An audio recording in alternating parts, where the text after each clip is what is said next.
Kunjungan Presiden Xi Jinping ke Vietnam, Malaysia, dan Kamboja baru-baru ini menandai langkah strategis Cina untuk memperkuat hubungannya dengan negara-negara Asia Tenggara. Di tengah dinamika geopolitik global yang kompleks, terutama persaingan dengan Amerika Serikat, Cina melihat Asia Tenggara sebagai wilayah penting untuk pertumbuhan ekonomi dan pengaruh politiknya.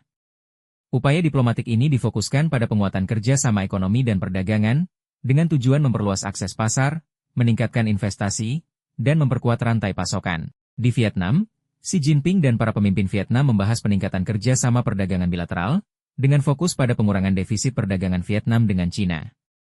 Mereka juga membahas proyek-proyek infrastruktur besar yang didanai oleh Cina, serta kerjasama di bidang energi dan teknologi. Kedua negara berkomitmen untuk memperkuat hubungan mereka dalam kerangka komunitas dengan masa depan bersama. Cina adalah mitra dagang terbesar Malaysia, dan kedua negara berupaya untuk meningkatkan perdagangan dan investasi bilateral lebih lanjut. Mereka juga membahas kerjasama di bidang teknologi tinggi, termasuk pengembangan jaringan 5G dan kecerdasan buatan. Di Kamboja, Xi Jinping menegaskan kembali dukungan Cina untuk pembangunan ekonomi Kamboja, di mana Cina adalah investor terbesar, dan memperluas kerjasama di berbagai bidang, termasuk infrastruktur, pertanian, dan pariwisata.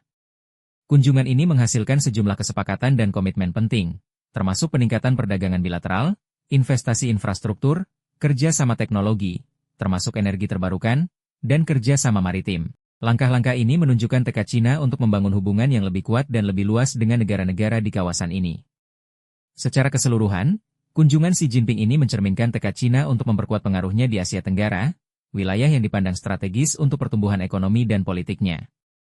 Cina berupaya membangun hubungan yang lebih erat dan lebih luas dengan negara-negara di kawasan ini melalui kerjasama ekonomi, perdagangan, dan teknologi.